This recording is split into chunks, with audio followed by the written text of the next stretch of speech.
today is all about the future of fashion, and it's a very big, very ambitious topic, but I think there's lots of things that our speakers are going to present today that you can take away that will give you an idea of what they see as the future of fashion. We're having an amazing time, and literally it's been very rewarding being here, and what I sense is a real great vitality from people and real desire to understand, to learn, and to experience what everyone has to say. I mean, today I learned so much, you know, throughout the whole day. There's so many interesting concepts and ideas that are very close to us, because obviously as designers, you know, we're all looking for the new.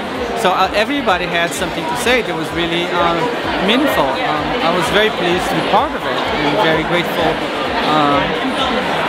to the whole organization to have me here. And he said something amazing to me. He was telling me about two organizations that had approached Grameen and how he made a decision about one versus the other. And he said one guy's eyes were dead, and the other guy's eyes were burning.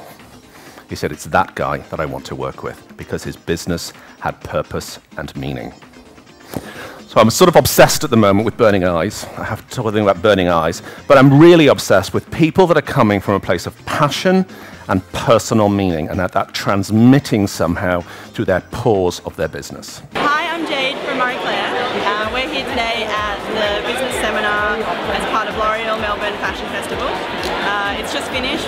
We've heard from some amazing speakers from all around the world, from Christian, Blanckaert, ex-president of Hermes, to Paul Bennett from a really interesting think tank called IDEO.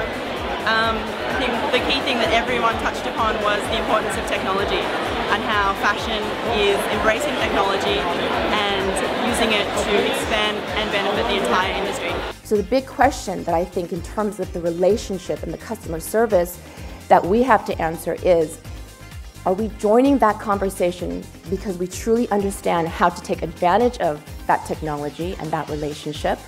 Or are we actually jumping on board because we simply cannot ignore these large behemoth figures? It's a word which is paradoxal, because on one hand you have no potential, you have plenty of potential, no limit to potential. Nobody can really count the market. But on the other hand, you can do little things with your brand, because you have a DNA which is restricting, even for Hermes, even for Chanel.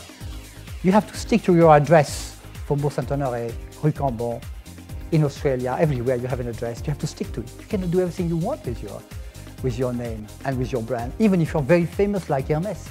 Hermes had failure when he went over his frontier. It's a world which has frontier in reality for the brands. You visit the store, but you might buy into different brands. So you might buy Jimmy Choo one season, Mulberry the next, but you will always go back to your favourite store. Whereas men are brand loyal, not so much store loyal. So a guy will always buy into his Paul Smith shirt or Polo Ralph Lauren. In terms of where he buys it from, that's not necessarily a key important thing to him. It's probably going to be, he's going to be driven by probably price or free shipping. You can't create an exciting collection or something that has that sort of impact by creating 6 months prior. It just doesn't work that way. Yeah. The intimacy and the greatness of a show is really like the last 3-4 weeks, 3 weeks rather, 2 weeks. Yeah. And it's a countdown, so everything comes together, and then you have the message. And to everyone who worked on the event, including the Sofitel for their continued hospitality, thank you very much. There's a few sponsors to thank. There's only 4. I'll quickly go through them. I for their media support for the festival. Westfield, which is a long-standing partner of the festival and the business seminar. My employer, the Australian, paying my bills, and the State Government of Victoria.